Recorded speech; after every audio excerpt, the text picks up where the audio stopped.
Suara kami memuji dan memuliakan nama Tuhan dengan hati yang penuh sukacita. Saat ini Bapa, kami mohon tenangkanlah hati kami supaya kami dapat mendengarkan firman-Mu dengan sempurna. Sebab kesempurnaan berasal daripada Tuhan. Yang berasal daripada Tuhan membuat hati kami tenang untuk mendengarkan suara-Mu pada saat ini. Dan dalam memperdengarkan suara-Mu Bapa, Engkau memakai hamba-Mu bagi kami semuanya. Pakailah dia dengan hikmat urapan daripada Engkau, supaya apa yang disampaikannya berasal daripada Tuhan saja, bukan melalui hati dan pikirannya sendiri. Oleh sebab itu Bapa, sembunyikan dia di balik salib-Mu yang kudus dan suci itu, supaya apa yang disampaikannya bertambah besar bagi kami semuanya, dan dia yang bertambah kecil. Terima kasih Bapa, karya Roh Kudus menyata bagi kami untuk menyatakan kuasa-Mu melalui firman-Mu. Di dalam nama Yesus Kristus kami berdoa dan mengucap syukur. Amin. Silakan duduk jemaat yang dikasihi Tuhan. Kita masuk dalam pemberitaan firman Tuhan yang tertulis dalam Injil Lukas pasal 3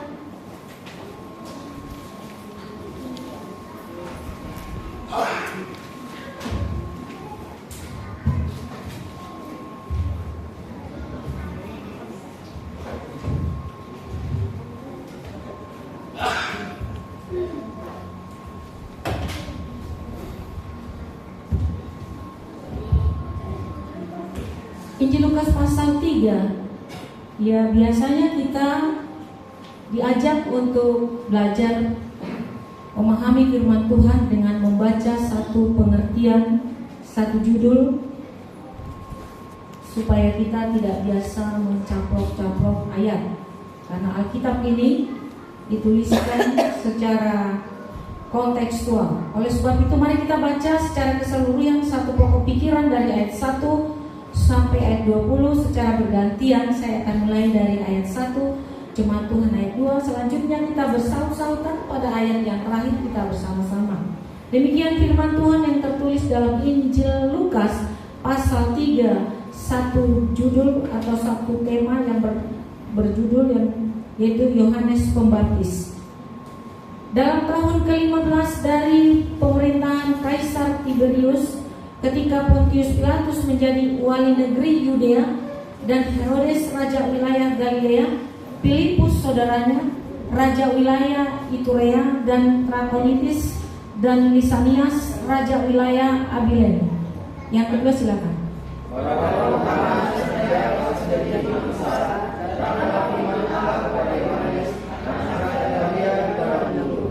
Maka datanglah Yohanes ke seluruh daerah Yordan dan menyerukan, bertobatlah dan berilah dirimu dibaptis, dan Allah akan mengampuni dosamu. Seperti ada yang sudah mendatang buat saya, ada suara yang berseru di padang gurun, persiapkanlah jalan untuk Tuhan, luruskanlah jalan baginya. Setiap lembah akan ditimbun, dan setiap gunung dan bukit akan menjadi rata.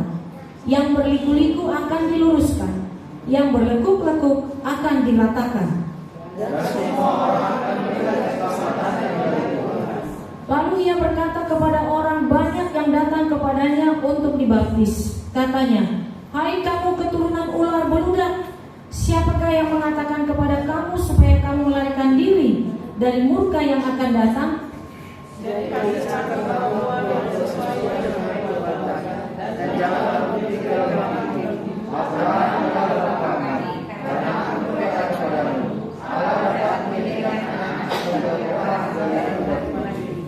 Kapak sudah tersedia pada akar pohon, dan setiap pohon yang tidak menghasilkan buah yang baik akan ditebang dan dibuang ke dalam api.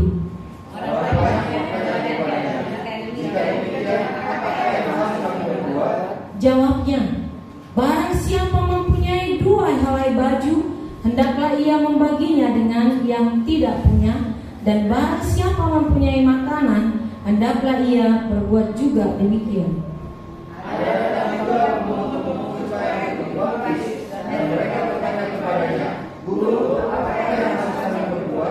Jawabnya, "Jangan menagih lebih banyak daripada yang telah ditentukan bagimu."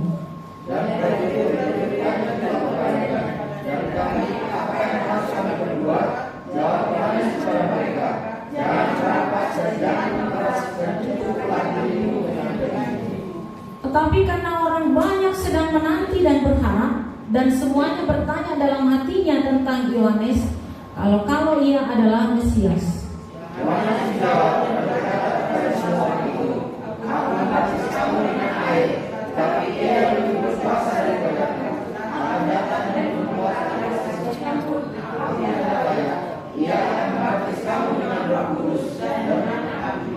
Alat penampi sudah di tangannya untuk membersihkan tempat pengerikannya dan untuk mengumpulkan gandumnya ke dalam lumbungnya, tetapi debu jerami itu akan dibakarnya dalam api yang tidak terpadamkan.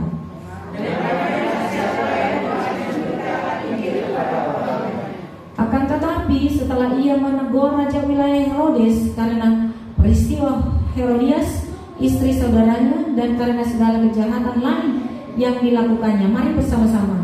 Raja itu menambah kejahatannya dengan memasukkan Yohanes ke dalam penjara. Sedemikian jauh pembacaan firman Tuhan ini. Tentu semuanya kita yang membaca, berbahagialah kita semuanya, dan yang melakukannya terlebih berbahagia kita oleh karena Tuhan yang melakukannya. Amin. Saudara dikasihi Tuhan Yesus Kristus, hari ini adalah Minggu Advent yang kedua. Itu sebabnya lilin ada di depan, disebut Minggu Advent, Minggu penantian hari kelahiran. Dalam Minggu penantian ini, maka tema untuk gereja Tuhan pada minggu ini tertulis pada ayat 4. Demikian ayat 4, seperti ada tertulis dalam Alkitab nubuat Yesaya, ada suara yang berseru-seru di padang gurun, "Persiapkanlah jalan untuk Tuhan, luruskanlah jalan baginya." Jadi tema bagi kita semuanya adalah persiapkanlah jalan untuk Tuhan. Minggu Advent kedua ini kita diberikan makanan yang luar biasa, makanan rohani, yaitu disebut persiapkanlah jalan untuk Tuhan. Saudara, persiapkanlah jalan untuk Tuhan. Ada kata jalan di situ. Saudara, kalau sudah gereja, pemilihan RT atau apapun itu cut semuanya. Tanpa kita juga siapa yang menjadi RT itu pilihan Tuhan. Kenapa harus hari Minggu dibuat pemilihan RT?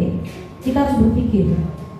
Jadi jangan sibuk dengan dunia ini.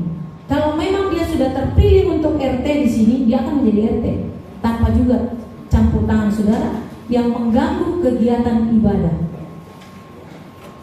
Kegiatan ibadah itu adalah yang utama, fokus. Jadi jangan coba-coba bermain-main dalam ibadah. Kami tadi terlambat karena sangat banyak tantangan saudara. Jadi untuk ini pelajaran bagi kita. Semua urusan kegerejaan ditangani oleh saya sendiri. Saya bangun, masak makanan untuk jemaat, melayani suami yang sedang sakit, semuanya harus dipikirkan. Saya sudah siap-siap, dipanggil lagi. Jaga sana, jaga sini. Tetapi Tuhan lihat betapa cintanya saya kepada Tuhan. Apapun itu saya lakukan, walaupun berat. Kalau untuk pemilihan RT, saya kira itu bukanlah membuat kita terhalang untuk beribadah. Saya pernah coba tidak masak, datang ke gereja. Semua yang melaksanakan latihan kelaparan, akhirnya saya mengeluarkan uang waktu itu 400.000. Jadi bagaimanapun saya tetap berjuang untuk membawa makanan ke tempat ini. Kendati banyak orang yang di sekitar saya membantu, tapi tidak ada yang berpikir, saudara, untuk membantu saya melaksanakan kegiatan peribadatan berjalan dengan baik. Tapi Tuhan tahu beban yang saya pikul, Tuhan tahu. Dari tadi saya lihat hiruk pikuk untuk urusan RT. Siapapun RT di Rawabadung ini, pekerjaan Tuhan tetap nyata di Rawabadung ini. Dan percayalah, siapa yang menjadi RT di lokasi ini, pasti dialah perpanjangan tangan Tuhan di tempat ini. Kalau tadi pagi tidak diizinkan saudara untuk memilih, untuk apa? Katakan kepada pemilihan, saya jam 10 sampai jam 12 ada di gereja. Begitu saudara. Diberkatilah orang yang mengandalkan Tuhan, terkutuklah orang yang mengandalkan manusia. Saat ini saudara dituliskan untuk kita semuanya, persiapkanlah jalan untuk Tuhan. Kalau dikatakan jalan, berarti kita terkait dengan infrastruktur. Jalan itu dibuat untuk menghubungkan antara desa yang satu ke desa yang lain. Itu pada permulaan adanya manusia di bumi ini, dari kelompok manusia yang satu kepada kelompok manusia yang lain. Dibuatlah jalan untuk menghubungkan. Dan setelah zaman berkembang, maka adalah kota. Untuk menghubungkan kota yang satu ke kota yang lain, maka dibutuhkanlah jalan, saudara. Dan jalan ini digunakan untuk transportasi. Transportasi menghubungkan antara produsen dan konsumen, yang memproduksi dan yang mengkonsumsi. Itu tujuan jalan. Kalau tidak ada jalan, untuk apa diproduksi? Siapa yang mau konsumsi? Jadi yang memproduksi bahan makanan, bahan sandang, bahan kebutuhan manusia, itu nanti akan dipasarkan kepada konsumen. Dan konsumen ada di tempat lain, dihubungkan oleh jalan. Jika jalan baik, tidak rusak, maka baiklah hubungan antara produsen dan konsumen. Ekonomi baik, karena jalan itu menciptakan kemudahan, mempersingkat waktu barang tersebut sampai ke tujuan. Coba kita bayangkan, jika jeruk manis dari Brastagi dikirim ke Jakarta, tetapi jalan di Lahat misalnya rusak, ya, dari Medan ke Lahat masih mulus, bagus, tetapi tiba di Lahat rusak, 3 hari tidak bisa dilewati karena rusak parah. Akhirnya jeruk sampai di kota Jakarta sudah busuk. Tentu ekonomi dari Brastagi sampai ke Jakarta ada gangguan.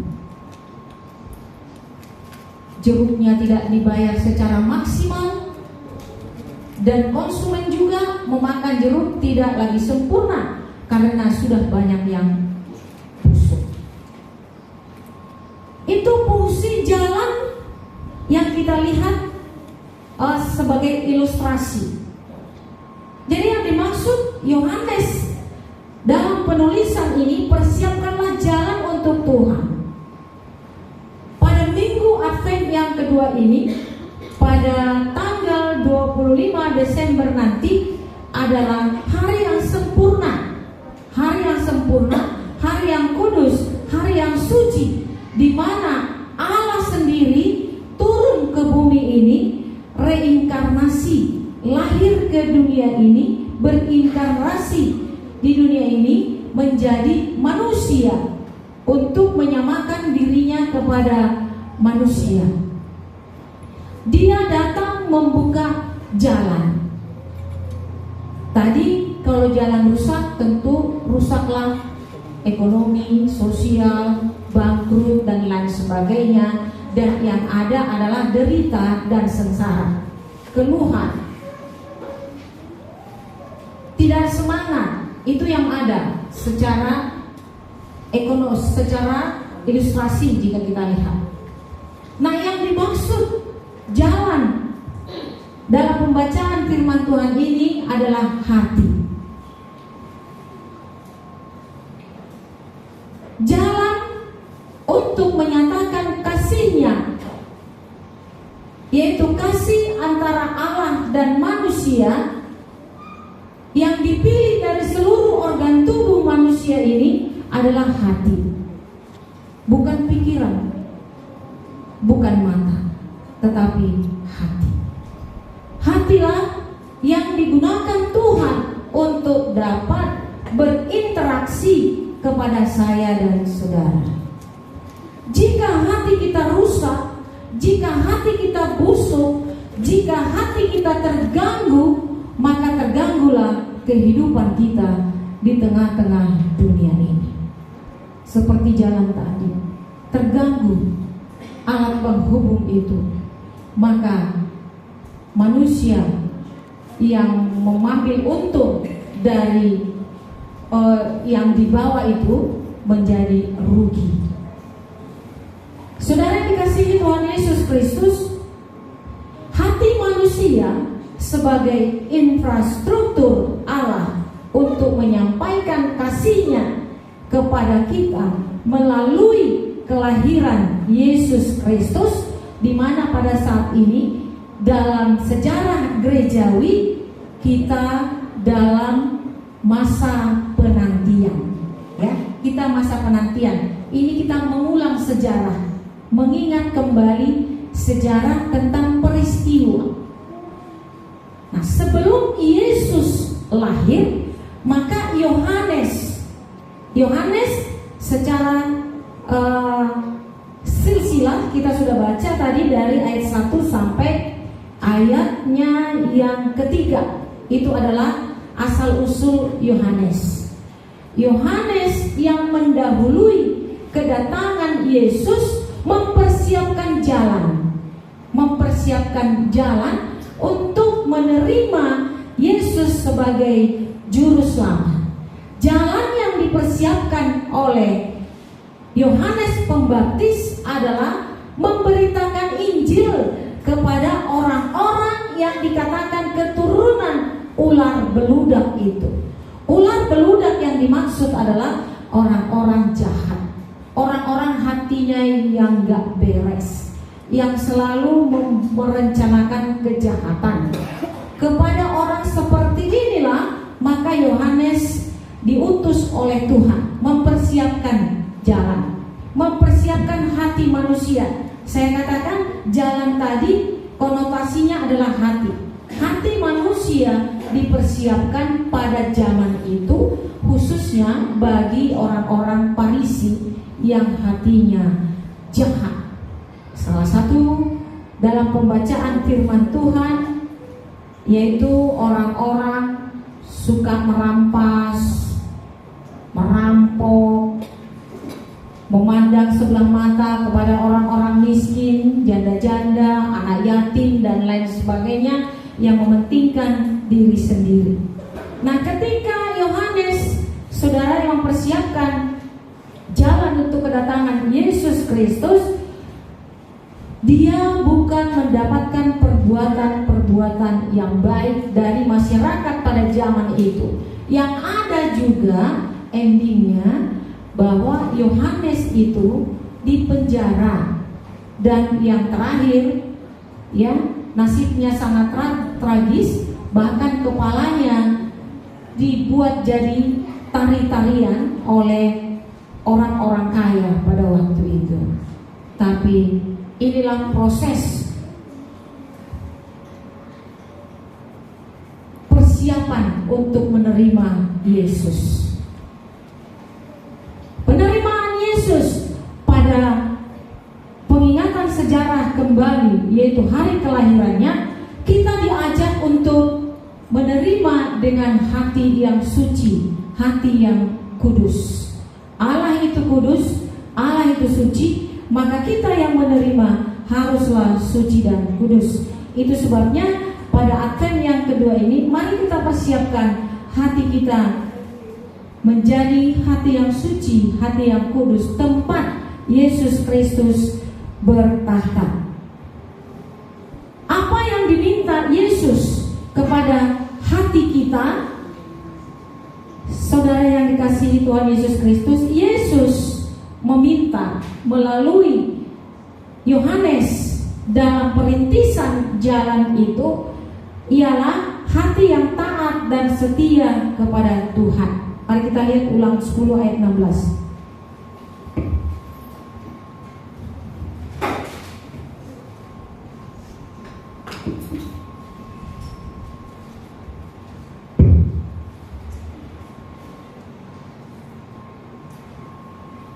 Salah satu jemaat membacakannya Ulangan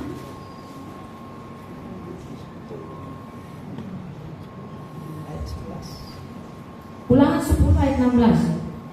Sebab itu sunatlah hatimu dan janganlah lagi kamu tegar untuk. Sunatlah hatimu. Sunat hati adalah membuang penyakit-penyakit yang ada di dalam hati. Di dalam hati kita banyak penyakit.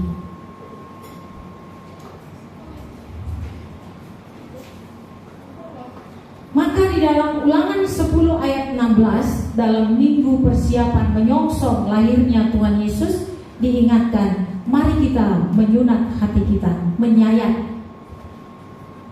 Dulu itu saya yang nomor 2, dia sakit lever, kuning badannya, lalu dibawa ke rumah sakit. Ternyata levernya bernanah, lalu dipotong lehernya dan dibuang. Sampai sekarang hatinya bagus karena udah dibuang yang bernanah, yang busuk itu telah dibuang. Jadi hati yang busuk itu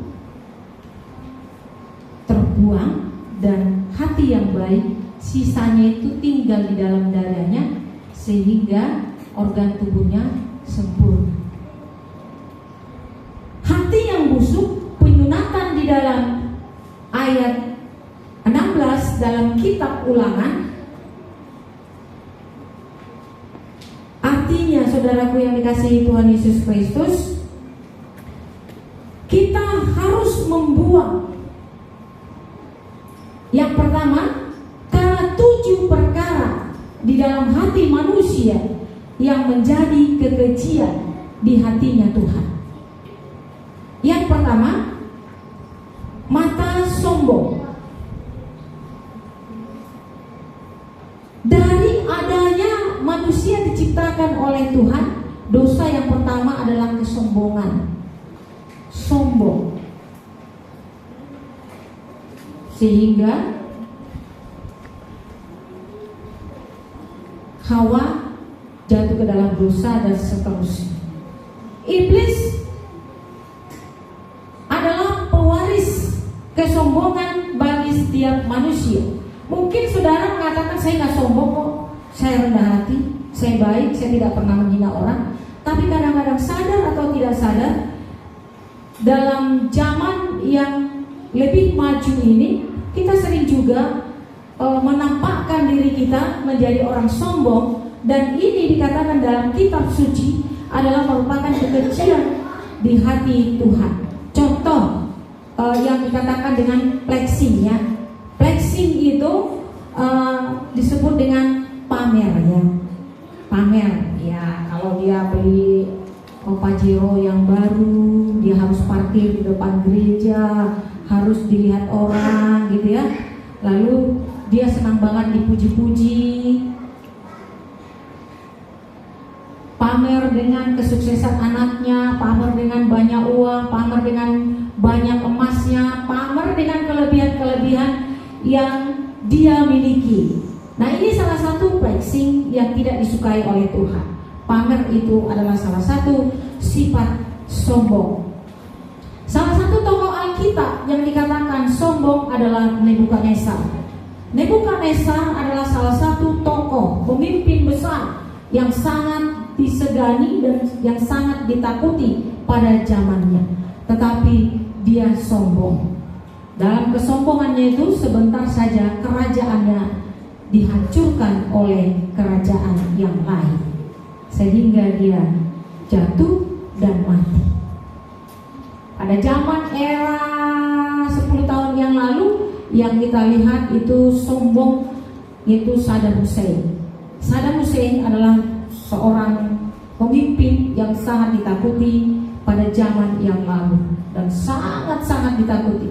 Tetapi pada akhirnya ketika dia ketahuan masuk di gorong-gorong, dia diseret, ditarik seperti anjing. Gitu.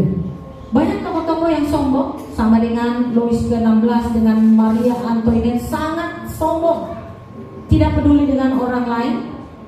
Ya, tidak termasuk juga saya katakan flexing, tapi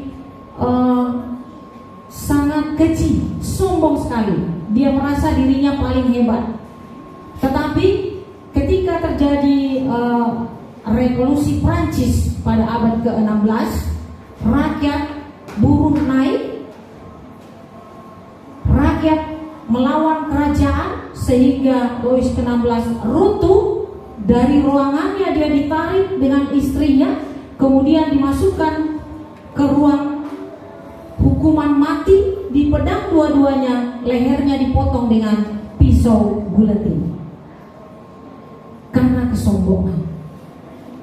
Kesombongan adalah awal dari kehancuran. Buka Amsal 16 ayat 5. Inilah dosa 7 kekejian yang dianggap keji oleh Tuhan, dan dosa ini bersarang di dalam hati. Inilah yang perlu kita sunat, saudara. Amsal 16 ayat 5.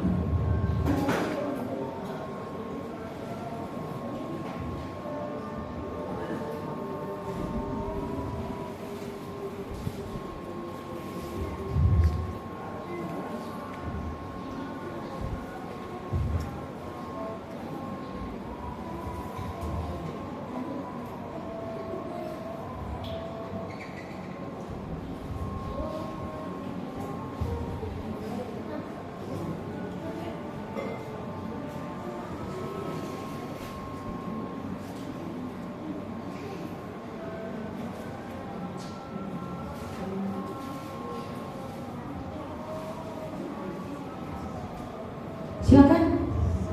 Amsal 16 ayat 5. Setiap orang yang tinggi hati adalah kekejian bagi Tuhan. Sungguh dia tidak akan luput dari hukuman. Ya, saya sudah kasih tahu. Alexander Louis XVI beserta dengan istrinya melalui rakyat pisau guletin memotong leher suami istri ini. Saul, sangat banyak tokoh-tokoh. Jadi untuk menyongsong hari fitrah ini, hari suci ini, mari kita buang kesombongan dalam hati kita. Mungkin kita tidak sadar, ya, kesombongan, apalagi kesombongan rohani, sangat bahaya. Dia sering berdoa kepada seseorang, lalu dia katakan, saya yang mendoakan, maka dia sembuh. Dia tidak tahu bahwa doa dari berbagai teman, kekasih-kekasih yang lain kepada seseorang yang memerlukan doa itu didengarkan oleh Tuhan. Doa itu sama dengan menanam padi. Kalau menanam padi hanya yang membajak saja, pasti padi itu tidak jadi tumbuh kalau hanya yang membajak saja. Tetapi ada yang membajak, ada yang menabur, ada yang matun, ada yang manen, ada yang nyabit, ada yang muda, sehingga padi itu sampailah ke lumbung. Satu orang kan yang menjadikan padi itu sukses sampai ke rumah? Satu orang kan? Tidak. Demikian juga doa. Jika kita berdoa untuk orang lain dan doa itu terlihat dikabulkan oleh Tuhan, percayalah bahwa bukan kita saja yang mendoakan dia. Banyak orang yang mendoakan dia, yang mencintai, yang mengasihi dia. Dan itulah yang bersatu naik ke sorga. Allah mendengar dan Allah mengabulkan doa yang ditujukan kepada orang yang memerlukannya. Ya, jangan ada yang sombong lagi. Karena kesombongan adalah kekejian di mata Tuhan. Bukan saya yang mengatakan. Yang mengatakan itu siapa? Tuhan kan. Jadi kalau Tuhan yang mengatakan, firman ini bukan untuk jemaat saja, semua kepada jemaat Tuhan. Saya termasuk. Karena firman Tuhan itu adalah pedang bermata dua. Pedang yang satu untuk orang banyak, pedang yang satu untuk diri sendiri. Mana yang lebih tajam? Diri sendiri. Jadi gak ada kata yang mengatakan karena dia pendeta, karena dia tahu firman, dialah yang lebih dekat dengan Tuhan. Itu tidak ada. Semuanya rahasia Tuhan. Flexing bisa juga digunakan untuk menyakiti dan melukai orang lain. Kesombongan juga bisa juga menyakiti, melukai orang lain.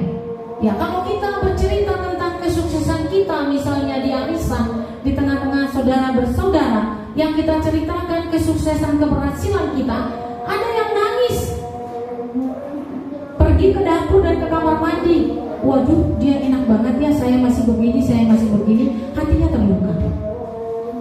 Jadi janganlah kita menceritakan kehebatan, kesuksesan kita di tengah-tengah orang yang tidak suka mendengarkannya. Kemungkinan tidak sama seperti kita. Yang kedua, kekejian yang kedua di mata Tuhan adalah lidah dusta. Mari kita buka Yohanes 8 ayat 44.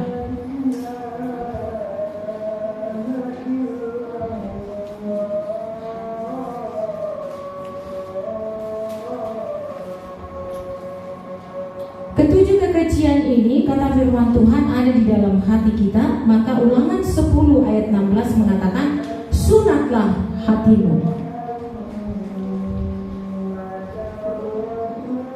Yohanes 8 ayat 44, silakan. Iblislah yang menjadi bapamu dan kamu ingin melakukan keinginan-keinginan bapamu. Dia adalah pembukaan manusia sejak semula dan tidak ikut dalam kebenaran, sebab di dalam dia tidak ada kebenaran. Apabila ia berkata dusta, ia berkata atas kehendaknya sendiri, sebab ia adalah pendusta dan bapa segala dusta. Puji Tuhan. Bapa segala dusta adalah iblis. Jadi kalau kita pendusta, bapak kita adalah iblis. Kita menghindar dari iblis supaya kita jangan dipimpin, jangan dinafkahi, jangan dilindungi oleh iblis. Karena iblis itu adalah siapa tadi? Pembunuh, pembinasa, dan pencelaka. Pada awalnya enak, maka dikatakan dosa itu enak. Emang dosa itu sakit? Dosa itu enak, memuaskan hati. Makanya banyak orang lebih memilih dosa, tetapi kekejian di mata Tuhan.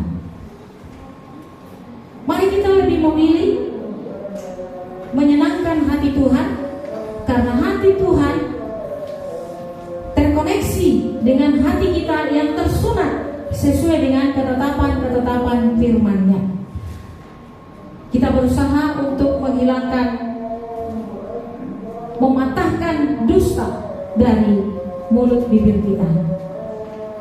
Loh, ada tuh pendeta di Alkitab, perempuan yang diutus oleh Yosua, Yosua yang ketemu dengan perempuan yang mengatakan dusta kepada raja atau tentara pada waktu itu. Nah, itu tidak kita perdebatkan karena itu adalah jalan Tuhan. Tetapi yang jelas Tuhan jijik akan dusta. Yang ketiga adalah tangan yang menyakiti dan melukai orang yang tidak bersalah. Ulangan 27 ayat 25.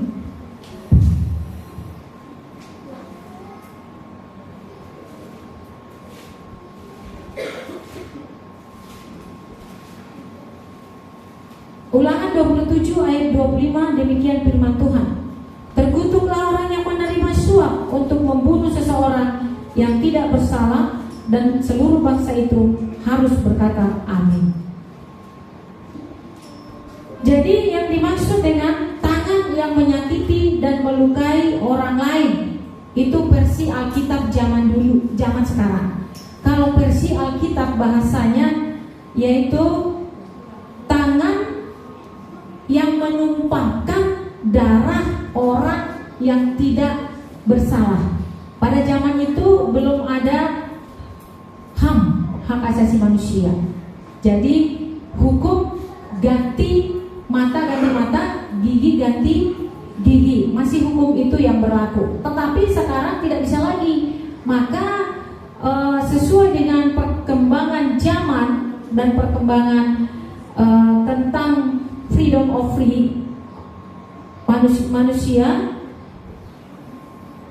yaitu hak asasi manusia, kebebasan hak asasi manusia, maka dikatakan hak tangan yang tidak tangan yang menyakiti atau melukai yang tidak bersalah. Ya, jadi ini yang dimaksud adalah bulian ya. Bulian itu kekejian bagi Tuhan. Jadi kalau zaman sekarang disebut dengan bulian. Saya teringat dengan yang di Surabaya, saya lihat dari medsos ya. Karena dia orang yang kaya, anaknya mungkin ada masalah, anak sama anak ada masalah di sekolah swasta di Surabaya. Kemudian karena dia orang kaya, makanya bapaknya datang ke sekolah dan anak itu dibully, dipermalukan di depan umum, lalu dia berlutut menggonggong seperti binatang, lalu dia bersembah sujud kepada bapak itu. Nah, ini kekejian bagi Tuhan. Tapi sebentar hukumannya langsung datang. Ada pembela, ya namanya juga viral ya. Ada pembela datang menolong anak yang dibully ini, lalu dibuatlah suatu perjanjian. Dia akan dibantu karena dia anak kurang mampu, dibantu dan disekolahkan sampai sekolah S2 ke luar negeri. Dan yang datang ke sekolah, yang menyuruh anak itu berlutut dan menggonggong seperti binatang, yang memperlakukan anak itu seperti binatang, ternyata orang yang hebat di Surabaya, memiliki kafe yang banyak dan uangnya sangat banyak. Sebentar kemudian semua rekeningnya diblokir dan usahanya semua ditutup, dan dia dipaksa minta maaf melalui medsos. Itu langsung menerima hukuman dengan dosa yang ketiga, yaitu tangan yang menumpahkan darah yang tidak bersalah. Itu konteks sekali lagi ketika belum ada hak asasi manusia. Sekarang sudah ada hak asasi manusia. Bulian. Jadi kalau anak saudara ketahuan membuli orang lain, hajar anak saudara itu. Hajar dengan rotan. Jangan sampai dia terlibat dalam dosa kekejian di mata Tuhan. Di Rawabadung ada saya lihat anak-anak kecil. Ada geng-gengan di sini anak kecil, perempuan lagi. Asal udah ketemu, ngomongnya nggak karu-karuan. Tangannya apa ini? Para perempuan di sini banyak. Saya pernah lihat dan bahasanya nggak kamu. Jika merasa itu anak saudara, didik dengan baik, karena nanti akan merusak kehidupan saudara. Sama dengan David yang dirawat di rumah Mayapada kan, yang mukul kan anak orang kaya kan, pejabat pajak. Sekarang udah bangkrut, udah miskin, gara-gara anaknya membuli orang miskin, orang yang tidak mampu, menyakiti, melukai orang yang tidak bersalah. Ini kekejian di mata Tuhan. Tapi jangan salah, orang yang sering dinasehati bebal, itu bulian. Itu bukan bulian. Dia kerja, menerima uang dari kita, selalu salah kerjanya, salah. Lalu kita marah, kita nasihati. Kadang-kadang kita tegas dan keras. Itu bukan bulian, saudara. Itu menegaskan bahwa pekerjaan itu belum berkenan kepada orang yang punya duit. Sekarang bisa juga orang ini, orang-orang yang saya dibully, padahal sendiri dia yang salah. Dia yang melukai hati orang yang menggaji dia. Tidak ada koneksitas yang berduit dengan yang punya tenaga. Harus ada koneksitas. Dari kamu tenaga, dari saya uang. Jadi berjalan dengan baik. Itu orang Kristen yang benar. Itu orang Kristen yang diberkati oleh Tuhan. Tetapi kalau membuli tadi, itu keji di mata Tuhan. Itulah poin yang ketiga. Poin yang keempat, hati yang membuat rencana-rencana yang jahat. Setiap hari rencananya gak karu-karuan. Menjumpai si edanya yang salah ngomong, aku akan pergi temuin dia, aku akan mengatakan ini, biar dia bangkrut, biar ini. Ini kekejian di mata Tuhan. Ya, antara kakak ipar, mertua, dan saudara bersaudara. Janganlah kita melakukan rencana-rencana yang jahat. Yang kelima, kaki yang segera lari menuju kejahatan. Ya, kalau untuk berantem itu 1000 kaki seperti kijang larinya untuk bertemu dengan orang yang hendak dihajar karena tidak cocok ngomongan dengan yang di hatinya. Ini juga kekejian di mata Tuhan. Tahan kakinya. Jangan cepat-cepat menghampiri orang yang menurut saudara salah. Yang keenam, saksi dusta yang menyembur-nyemburkan kebohongan. Sering ini terjadi, ya, karena dia orang kaya dikasih duit, ya, serangan pajak. Udah tahu dia itu orang jahat tapi menjadi calon pemimpin. Saya nggak tahu, nggak sebut-sebut namanya. Tapi karena dikasih serangan pajak, tetap aja dipilih orang yang jahat ini, yang tidak cocok jadi pemimpin. Jadi dibayar dia 100.000 selama 5 tahun untuk menikmati penderitaan. Nah, ini yang belum kita sadari. Kalau kita tidak mau milih dia, jangan terima uangnya. Konsekuen kan? Berapa sih itu? Datang dari sini, diambil dari sini. Dikira itu gak kekejian di mata Tuhan? Dosa. Kapan ekonomi kita naik? Itu dosa, saudara. Jadi siapa yang kau pilih? Rahasia ada ya. Padahal sebenarnya kita udah tahu, oh ini pemimpin yang benar, ini nih. Ini yang saya pilih. Katanya juga nanti pemilihan RT di Rawabadu. Karena dia dekat kepada RT ini, padahal sebenarnya ini nggak baik, dipilihnya lagi. Setelah dia jadi RT, ngambil surat SKTM juga susah.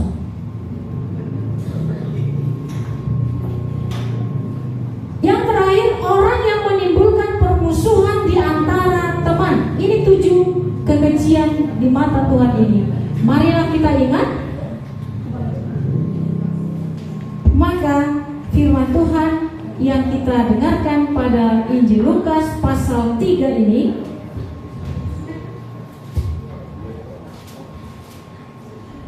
persiapkanlah jalan untuk Tuhan, jalan yang bagaimana? Yaitu penyunatan hati, ya. Penyunatan hati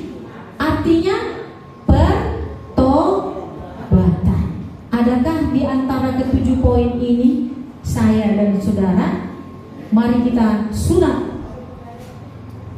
Kita sunat. Mungkin poin pertama, kedua, ketiga, keempat, dan ada yang mengatakan 1 sampai 7 saya bersih. Bersih saya. Dari poin 1 sampai 7 saya bersih. Hari ini jangan lagi ke gereja. Kalau sudah bersih ya 1 sampai 7. Kalau saya besok, makanya saya harus terus mencari Tuhan. Saudara yang dikasihi Tuhan Yesus Kristus, bertobatlah. Jadi Yohanes mengatakan persiapkanlah jalan untuk Tuhan, bertobatlah. Bertobatlah dari ke-7 poin itu. Jika ke-7 poin itu, maka Yohanes mengatakan, kamu pikir kamu hai keturunan ular beludak bisa lari dari angkara murka Tuhan? Itu bahasa Yohanes kepada orang-orang yang datang itu.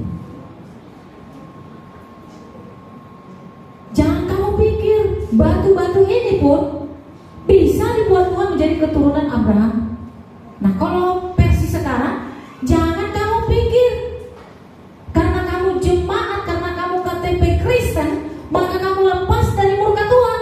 Tidak.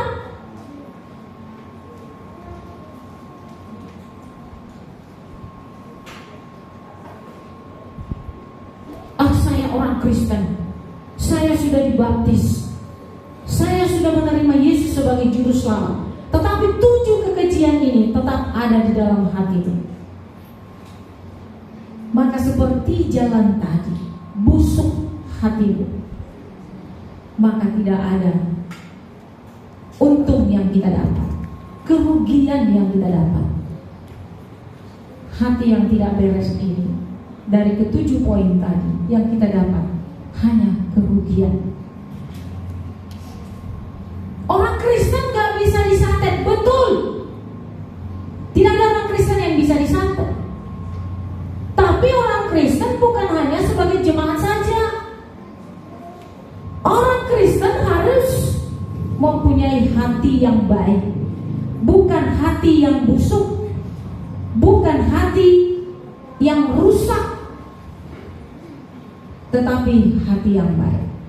Kendati pernah rusak dan busuk, tetapi sudah disunat, sudah dibuang.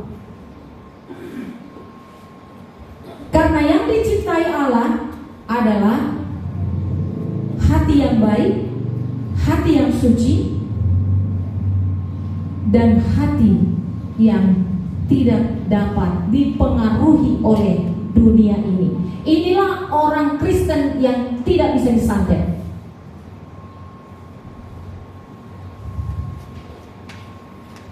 Orang Kristen tetapi gampang dipengaruhi, diombang-ambingkan dunia ini.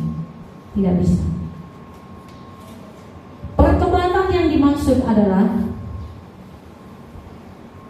marilah kita menyunat hati kita. Hati yang busuk kita buang. Kita menerima hati yang suci dan kudus dari Tuhan, sebab Tuhan kita suci dan kudus. Amin. Kita berdoa. Terima kasih ya Bapa, terima kasih ya Tuhan Yesus, Engkau yang mampu menguasai hati setiap umat-Mu, karena umat-Mu adalah milik-Mu, dan Engkau juga yang membentuk hati kami, supaya hati kami Engkau hiasi dengan kerajaan yang indah di dalam kami pribadi lepas pribadi. Terima kasih Tuhan, terpujilah Engkau kekal sampai selama-lamanya. Amin. Mari kita lanjutkan rangkaian ibadah selanjutnya. Kita memberikan persembahan syukur untuk pelayanan pekerjaan Tuhan. Kita nyanyikan Piring Jemaat nomor 403, kantong persembahan dijalankan.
kita menaikkan doa syafaat kita kepada Tuhan. Marilah kita satukan hati kita dengan iman percaya. Tundukkan kepala, arahkan hatimu kepada Tuhan. Marilah kita berdoa. Ya Tuhan Allah kami, Bapa kami yang ada di sorga, dan anaknya Tuhan Yesus Kristus, Roh Kudus penghibur dan perlindung, penolong, ketiganya yang esa. Tuhan, pada saat ini kami menaikkan doa syafaat kami kepadamu. Inilah kami di hadapanmu, sujud, merendahkan diri ya Tuhan. Tolonglah kami Tuhan, sebab tanpa Tuhan kami tidak bisa berbuat apa-apa. Tanpa Tuhan kami tidak mampu. Tolong kami Tuhan, ini gerejamu kami serahkan untuk guna hormat kemuliaan namamu saja ya Tuhan. Nama Tuhan ditinggikan, nama Tuhan dipermuliakan. Gereja Presbyterian Indonesia yang ada di Rawabadu, tidak secara kebetulan Tuhan tempatkan di sini menjadi berkat bagi banyak orang, menjadi saksi bagi banyak orang, memberitakan kabar baik. Ketika Tuhan Yesus Engkau memberkati, kami memberkati banyak orang. Banyak jiwa-jiwa dimenangkan, dibawa oleh kebenaran, dibawa oleh terang, menjadi berguna di mana saja ya Tuhan. Mulai dari Yerusalem, Samaria, Yudea sampai ke ujung-ujung bumi. Ya Tuhan, berkatilah pemimpin kami, Ibu Pendeta Lasmian Nanggolan. Biarlah Tuhan Yesus hikmat marifat yang Tuhan telah taruhkan ke dalam hatinya. Biarlah Tuhan Yesus, Engkau Tuhan terus visi misi sesuai dengan kebenaran firman Tuhan. Inilah kami ya Tuhan, kami serahkan Tuhan Ibu Gembala kami ke dalam tangan-Mu. Begitu juga suami beliau, Abang Pardede, yang sedang dalam kondisi kesehatan yang kurang membaik. Tolong Tuhan pulihkan, Tuhan Yesus sembuhkan di dalam nama Tuhan Yesus Kristus. Dalam pencernaannya Tuhan sembuhkan, dalam perjalanan kakinya juga Tuhan sembuhkan. Biar terus Tuhan Yesus mampu berjalan dan memberikan Tuhan Yesus kabar baik. Biarlah kedua Tuhan pemimpin kami ini bergandengan tangan dan bersama-sama Tuhan memuji Tuhan. Begitu juga dengan Saudara Mazmur dan Saudari Nina. Tuhan Engkau memberkati masa depan mereka, pasangan hidup mereka. Kami percaya ya dan amin. Terima kasih Tuhan Yesus. Ini juga kami Tuhan, para pelayan yang mengambil bagian Tuhan, baik di mimbar, baik di luar, di mana saja, dari tertinggi sampai terendah. Jeripayah tidak sia-sia. Tuhan memberkati para penatua, para majelis, para doa syafaat, guru sekolah minggu, segalanya Tuhan Yesus memberkati. Segala Tuhan Yesus bentuk aktivitas gerejamu ini Tuhan, anak sekolah minggu, remaja, pemuda, kebaktian rumah tangga. Terus Tuhan, kami bernyanyi kur gabungan, semuanya kami serahkan ke dalam tangan-Mu Tuhan. Koinonia, diakonia, marturia. Tolong kami Tuhan, dalam memasuki tahun yang baru, biarlah kinerja yang baik, biarlah Tuhan Yesus kami memuliakan nama Tuhan. Tolong kami Tuhan, mampukan kami ini manusia lemah, kami tidak tahu apa-apa Tuhan. Tuntun kami lah ya Tuhan. Terima kasih Tuhan, juga gereja ini kanan kiri depan muka belakang, dari RT sampai tertinggi pemerintahan, yaitu presiden kami. Biarlah damai sejahtera, sukacita, keadilan yang datangnya daripada Tuhan saja. Terima kasih ya Tuhan Yesus Kristus. Inilah doa dan permohonan kami. Biarlah Tuhan Yesus memberkati seluruh jemaat yang datang kepada kerajaan Tuhan. Dan doa dan syafaat kami Bapa, segala pergumulan, sakit, penyakit Tuhan sembuhkan, kesulitan Tuhan bebaskan, perekonomian Tuhan pasti berikan jalan keluar. Kami percaya dalam pengharapan, iman dan kasih setia di dalam Tuhan Yesus Kristus yang sudah bersukacita berdoa dengan iman dan yakin dan berucap syukur, berdoa bersama-sama sepakat di dalam Tuhan. Mari sama-sama kita katakan amin. Kita nyanyikan kiri nomor 282 ayat 3 dan 4.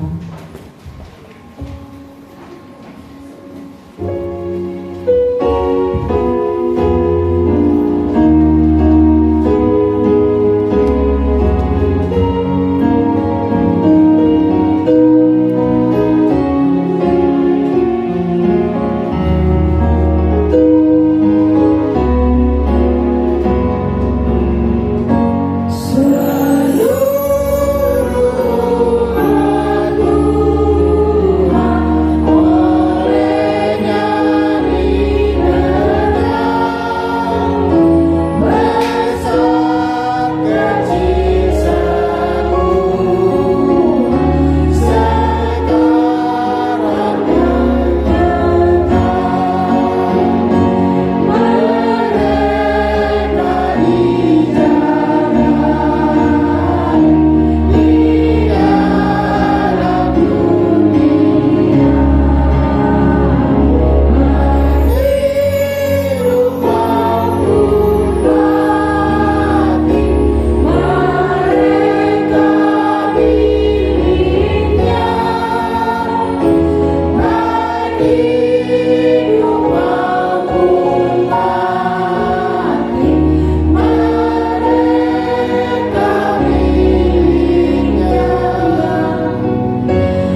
berdoa dengan doa yang diajarkan Tuhan Yesus. Bapa kami yang di surga, dikuduskanlah namamu, datanglah kerajaanmu, jadilah kehendakmu di bumi seperti di surga. Berikanlah kami pada hari ini makanan kami yang secukupnya, dan ampunilah kami akan kesalahan kami, seperti kami juga mengampuni orang yang bersalah kepada kami. Dan janganlah membawa kami ke dalam pencobaan, tetapi lepaskanlah kami daripada yang jahat, karena Engkau punya kerajaan dan kuasa dan kemuliaan sampai selama-lamanya. Amin. Saudara yang dicintai Tuhan Yesus Kristus, persiapkanlah jalan untuk Tuhan dan lahirkanlah pertobatan. Terimalah berkat dari Tuhan. Tuhan memberkati engkau. Tuhan menyinari engkau dengan wajah dan diberikan kepadamu kasih karunia. Tuhan menghadapkan wajahnya kepadamu dan diberikan kepadamu damai sejahtera, sekarang kekal sampai selama-lamanya. Tuhan Yesus datang kali yang kedua. Amin. Amin.